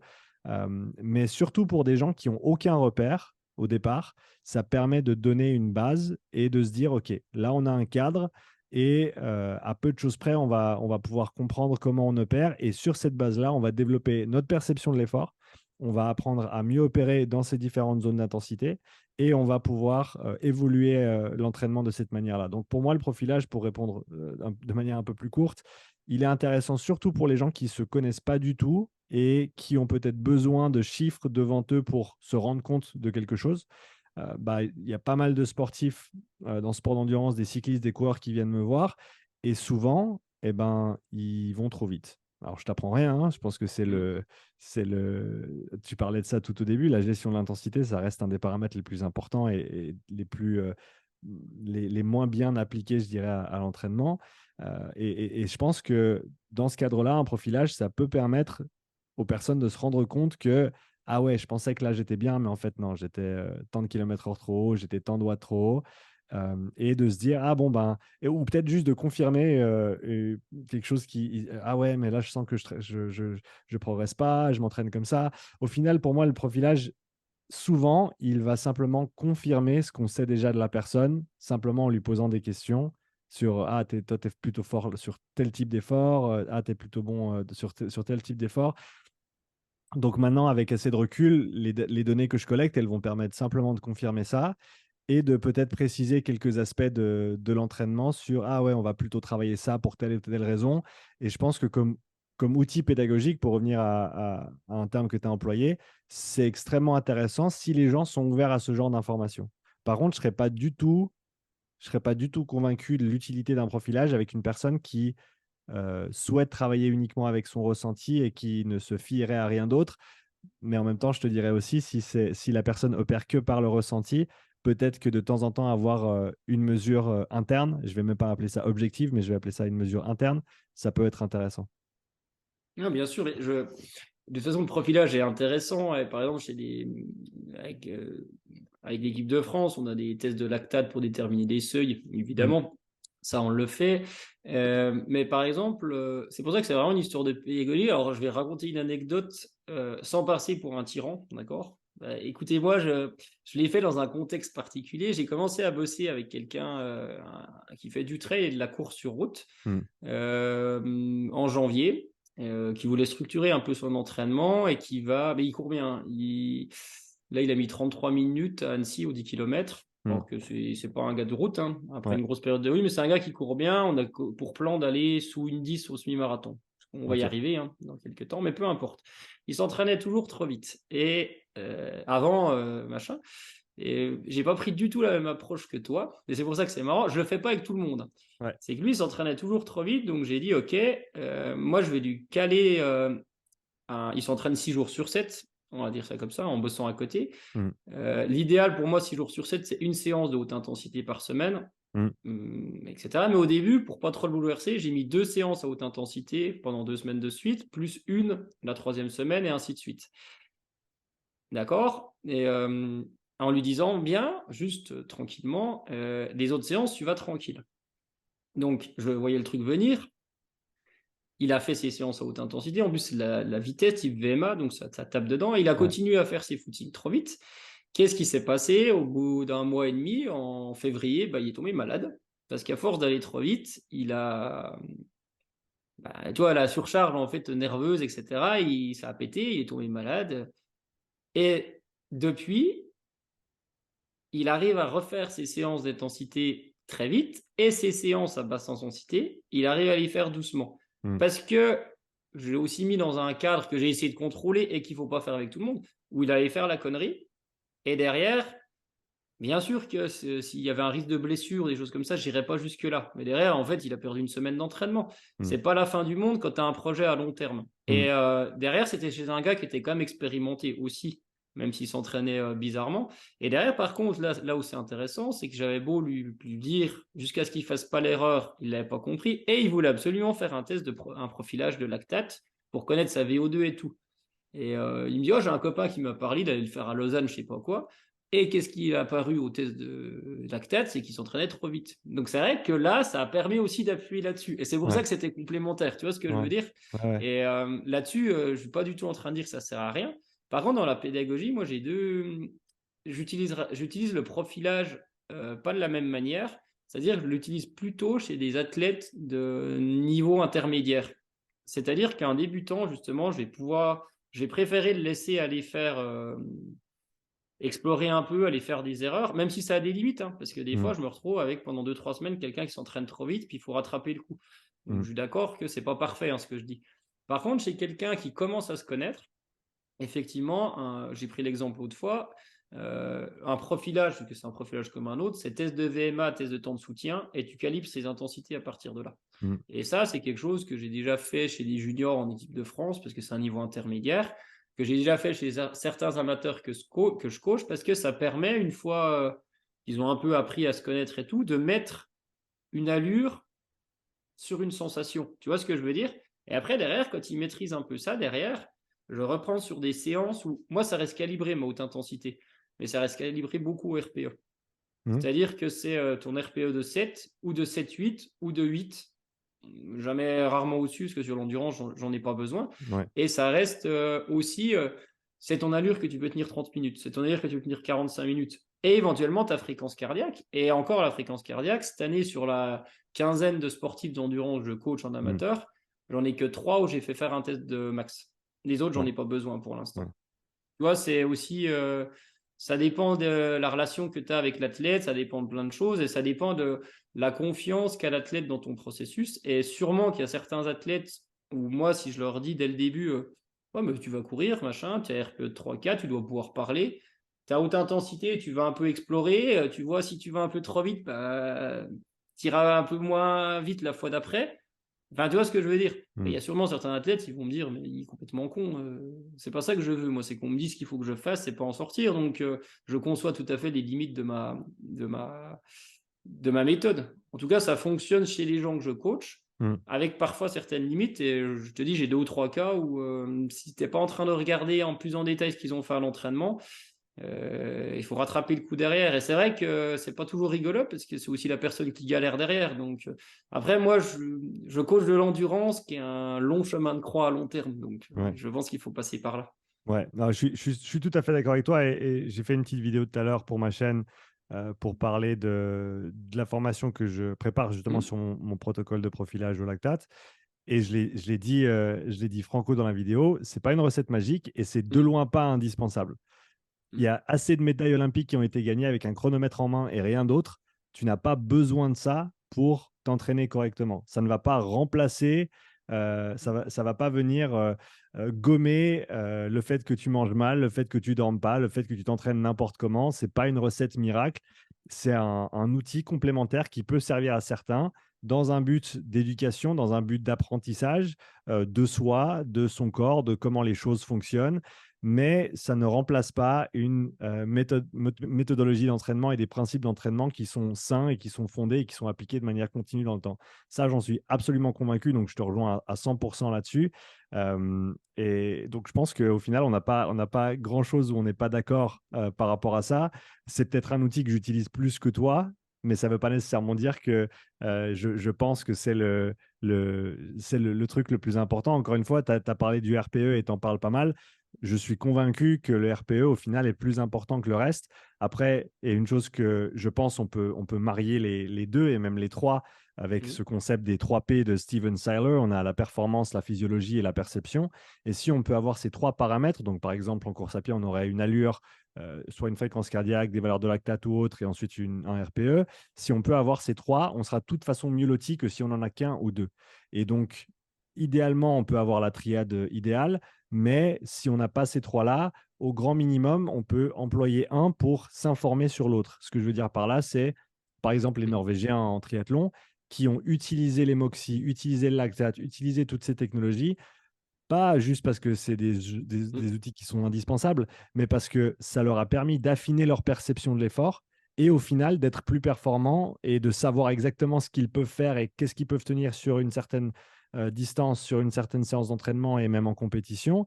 Et là, je pense que ça peut être très intéressant de combiner ces approches si c'est dans un but éducatif, parce qu'au final, dans ta course, c'est toi et toi-même. Mm. Et le mieux tu seras avec ça et le mieux tu performeras. Ouais, mais je pense que quand tu dis un but éducatif, c'est vraiment ça. Et ça, c'est quel que soit le niveau. Mhm. Et Absolument. l'apprentissage, on sait qu'il est différent pour tout le monde. Et je ne suis pas en train de dire que le profilage est inutile, hein, loin de moi cette idée-là. Je le trouve pas pertinent dans tous les contextes, mais à l'inverse, il permet de rationaliser certaines choses. Et pour moi, c'est quand même super important. Et on reparle du RPE, et c'est pour ça qu'il faut être ouvert à autre chose. Moi, le RPE, on l'utilise depuis un moment pour quantifier la charge. Mhm. Alors oui, on va me dire le ratio de Gabet, c'est de la merde, machin, machin, machin. On utilise ça, pour l'instant, parmi d'autres indicateurs, hein, la Ouais. variabilité de fréquence Mhm. cardiaque, parmi la discussion avec l'athlète, on l'utilise depuis un moment.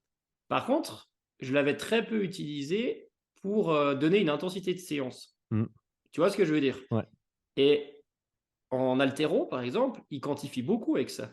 Mhm. C'est RPE6, RPE7, RPE8, etc. Ils sont pas plus cons que nous. Donc en fait, quand j'ai vu ça qui revenait, je me suis dit, ouais, mais pourquoi on pourrait pas le faire Bien sûr. sur l'endurance?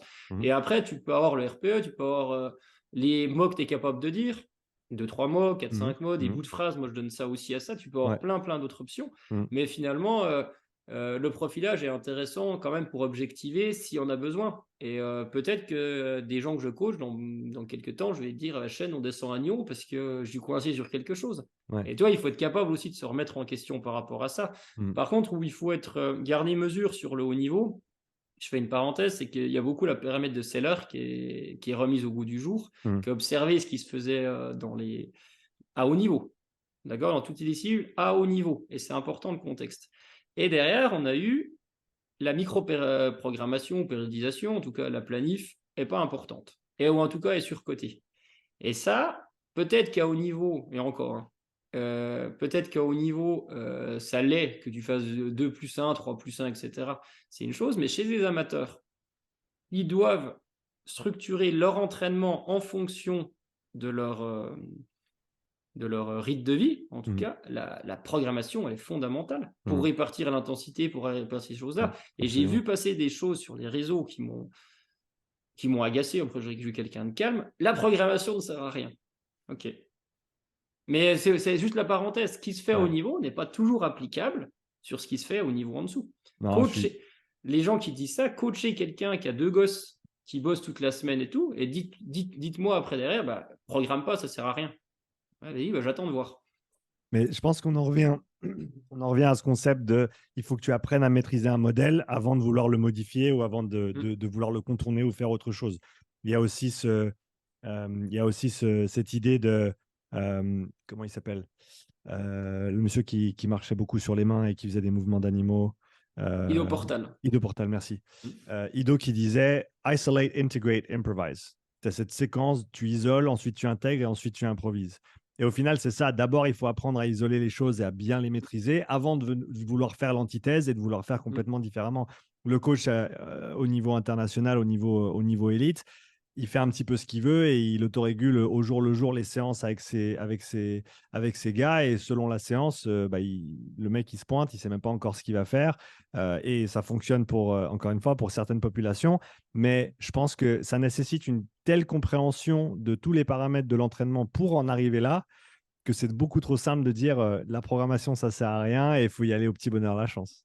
Et t'inquiète pas que c'est pas quantifiable dans une étude, mais que le coach, je pense qu'il sait très bien où il va dans trois Exactement. mois et dans 3 jours, hein. Et non, mais Exactement. enfin, c'est quand même important de le souligner. Et ouais, juste une parenthèse sur le calibrage. Et c'est vrai Mm, que quand tu calibres pour quelqu'un qui a jamais fait d'endurance et qui a pas ce projet-là, en tout cas, mm, c'est con à dire, mais justement, ça va être super intéressant. Au début, justement, il est sur son ergo. Tu vois, tu limites le risque d'erreur parce mm. que il n'a pas de temps à perdre à faire des erreurs sur quelque chose de secondaire. Et ça, Aussi. c'est vrai que moi, je ne suis pas adepte de ça parce que j'ai pas les cas de figure où c'est utile. Mm, Par contre, à l'inverse, sur le RPE ou enfin, sur des données, justement, pas le RPE, de la fréquence cardiaque, de choses comme ça, il faut garder quelque chose en tête. Tout le monde, tous ceux qui courent en forêt, font du trail, ont déjà remarqué. Je l'ai vécu il y a 3 semaines pendant un moment parce que c'est chiant. Quand tu n'as pas plus trop couru et quand tu retournes courir un peu en montée, ta fréquence cardiaque, en fait, elle monte. Si tu veux, je te dis pas qu'il faut aller à fond, mais t'as pas la caisse, qu'est-ce que tu veux y faire? Il faut prendre le temps. Donc par moment, il faut sortir de cette zone physiologique qui est ouais. la zone 2 ou modérée, Mm, juste par petites séquences, pas à chaque séance, mais en tout mm. cas dans la séance. Et puis tu verras qu'au bout de 3-4 fois, derrière, tu vas y revenir dedans. Et ça, dans la progression, c'est la limite des données objectivables. Des fois, Mm. il faut aussi quand même un peu passer par là pour arriver à progresser. Je suis tout à fait d'accord avec toi. Je Mm, pense que de se contraindre à absolument rester dans une zone à mm, tout coup et il faut pas mm, sortir et c'est pas bien et machin, mm, ça, je suis complètement à l'opposé de ce courant de pensée. D'ailleurs, j'ai pas vu beaucoup de monde qui pense comme ça. J'ai déjà entendu des gens le décrier, mais j'ai mm, pas vu mm, de gens, j'ai pas vu beaucoup de gens dire faut absolument pas s'entraîner. Ah oui, tu as tout le discours polarisé pyramidal, faut pas s'entraîner au milieu, ce genre de discours. Qui au final n'a aucun sens pour la grande majorité des gens et en fonction de la saison, même pour les gens pour qui ça n'a aucun sens, à un moment donné, ils vont se retrouver dans ces intensités-là. Mais je pense que tu as tout à fait raison. Il faut se laisser aussi une marge de manœuvre et il faut se laisser vivre et s'entraîner aussi. Hein, c'est pas, tu vois, quand je dis à mes gars, voilà, ton seuil 1, il est à tant de watts et à tant de BPM. Ça ne veut pas dire qu'il faut rester à moins 5 BPM pour le reste de ta vie et faire que ça. Et c'est la seule. Non, non, il faut bouger un peu, il faut passer du temps en dessous, certes, mais il faut aller un petit peu en dessous aussi parce que c'est important. On ne peut pas juste rester cantonné à une intensité. Il faut balayer le spectre d'intensité. Il faut aller chercher. Des fois, il faut aller plus loin. Des fois, il faut aller un peu moins loin. Et comme tu l'as dit, les repères physio, ben, la fréquence cardiaque notamment, c'est compliqué parce qu'il y a tellement de facteurs qui l'influencent. Et au final, tu peux te retrouver d'un jour à l'autre avec des fréquences complètement différentes. Alors, dans les contextes où ça fonctionne très bien, à mon avis, c'est les contextes où tu contrôles ton environnement à un degré très, très, très avancé. Par exemple, Niels van der Poel, dans sa préparation pour le patinage de vitesse, où ben, lui, il se posait sur la bécane et il savait qu'il 5 jours par semaine, il allait se mettre dans le mur, enfin, juste avant le mur avec ses séances de seuil, mais il savait sur chaque type de séance qu'il avait exactement les BPM qu'il allait voir, exactement le lactate qu'il allait voir, parce qu'il mange pareil, parce qu'il dort pareil, parce qu'il s'entraîne pareil, parce que tout mm, est géré. Il y a très très peu de variations à ce niveau-là. Et donc, il sait que ah, ben, si je suis 5 battements trop bas ou 0,3, 0,5 millimoles plus bas que ce que j'attendais avec mon RPE, je suis fatigué, je m'arrête, repos 2 jours et ensuite je repars.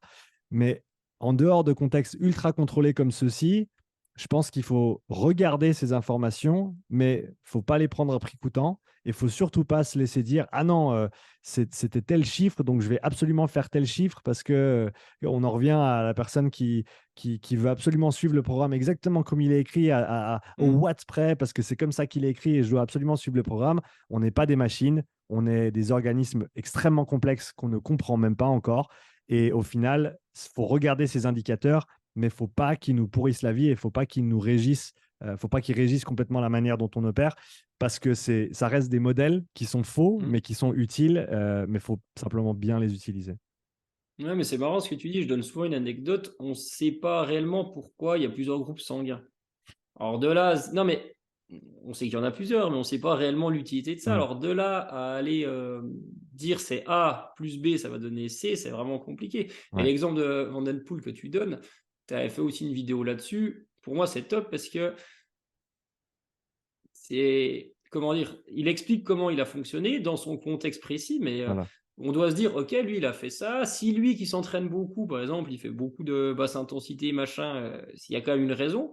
Mais par contre, je vais pas faire un copier-coller demain, Non, ça peut pas marcher. non.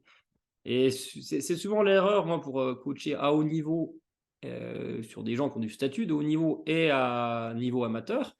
Les principes sont les mêmes, hein. Par Mm. contre, ça, tu vas pas réinventer la roue. Par Mm. contre, les modalités d'application, tu peux pas les copier. C'est juste différent. Et ça sera moins efficace un entraînement d'athlète de haut niveau chez un amateur. Pour moi, en tout cas. Mm. Enfin, en tout cas, la même structuration. Et bon, un entraînement d'un amateur chez un sportif de haut niveau, ça marchera pas non plus, hein, faut pas se mentir. Mais ouais. On en revient qu'il faut comprendre les principes de base de l'entraînement et qu'ensuite, il faut pouvoir les contextualiser et les appliquer pour la personne qu'on a en face de soi et pouvoir ajuster surtout cette approche au fur et à mesure du temps. Quand je commence à travailler avec quelqu'un en individuel, je sais que ça va me prendre 3 à 6 mois pour simplement déjà comprendre comment fonctionne la personne et qu'est-ce qui lui convient, qu'est-ce qui lui convient bien, moins, à quel type d'entraînement la personne répond, d'autres un petit peu moins, parce que ça va être différent d'une personne à l'autre, potentiellement très différent d'une personne à l'autre, même si au départ, on a potentiellement un profil qui est très, très similaire. Et donc, il faut se laisser la place aussi pour cette variation et pour ces ajustements. Non, bien sûr. Mais moi, je sais que je vais préparer mon premier marathon à l'automne sur route, j'ai jamais fait. J'ai fait beaucoup plus loin en trail. Hmm. Oui, j'adorerais faire comme Kipchoge, puis faire des sorties de 30 bornes au tempo. Mais écoute, j'irai peut-être faire 15 bornes. Enfin, tu vois ce que je veux dire. À un moment, faut juste être réaliste, hein. Faut faire avec ce qu'on a, hein. Et c'est valable pour tout le monde, hein. Exactement. Ouais. Écoute, Nico, c'était un grand plaisir Ah, de c'était cool, ouais. t'avoir à nouveau sur le podcast. Un super échange, j'ai beaucoup, beaucoup apprécié. Pour ceux et celles qui veulent en apprendre un petit peu plus sur ce que tu fais, où est-ce qu'on peut te retrouver? Tu as parlé d'Instagram. Ouais, mais alors là, par rapport à notre premier épisode, j'ai progressé dans mon marketing. Vas-y, Donc, comme ça, je fais l'instant promo, comme ça, les gens qui let's veulent go. Tu es m'écouter, là les pour autres, ils ça. arrêteront. On est là pour ça. Donc, Allez. c'est agile.training. Donc, sur Instagram, où j'ai pas Ouais. mal d'informations. Mon site internet que j'ai en train de mettre en ligne, donc là, ça sera tout bon, il va être sorti. C'est agile-training.club. Et après, derrière, vous pouvez toujours retrouver depuis mon Insta, j'ai un Linktree qui renvoie vers tout. Il y a le podcast Endurance 30, j'ai des programmes clés en main et j'ai aussi Mhm. du suivi individualisé. Donc voilà. Et puis Sean, de toute façon, tu n'as pas besoin de te présenter. Toi, tu es connu comme le loup blanc maintenant. Ils Mais savent où me tu peux te trouver. représenter. Ouais, bah ouais, c'est Ah, ça. ça va, Ouais. ils sont chez moi déjà, donc j'ai cet avantage-là. Ouais. Nico, je mettrai ces liens dans la description du podcast pour Ouais. les gens qui souhaitent te contacter ou aller un petit peu plus loin. En tout cas, un grand merci à toi d'avoir pris le temps. C'était un grand plaisir. Et puis, bah, écoute, au plaisir de se croiser. Je sais qu'on n'est pas très loin l'un de On l'autre, n'est pas donc loin, mais on est toujours chargé dans les emplois du on est temps. toujours bien occupés. Mais quand tu es dans les parages, fais-moi signe, on se prendra un café. Ouais. Allez, merci, au revoir à tout Ciao, le monde. Nico. Salut. Merci d'avoir écouté cet épisode. Si tu souhaites soutenir le podcast, prends quelques instants pour laisser un témoignage écrit et 5 étoiles sur l'application Apple Podcast. Si tu veux revoir cet épisode, tu retrouveras l'enregistrement vidéo complet sur ma chaîne YouTube. Tu y trouveras également des centaines d'heures de contenu gratuit, tous mes podcasts, mes pensées du jour, mes présentations structurées et bien plus. Donc n'attends pas, abonne-toi et je te dis à tout bientôt pour le prochain épisode. Allez, ciao!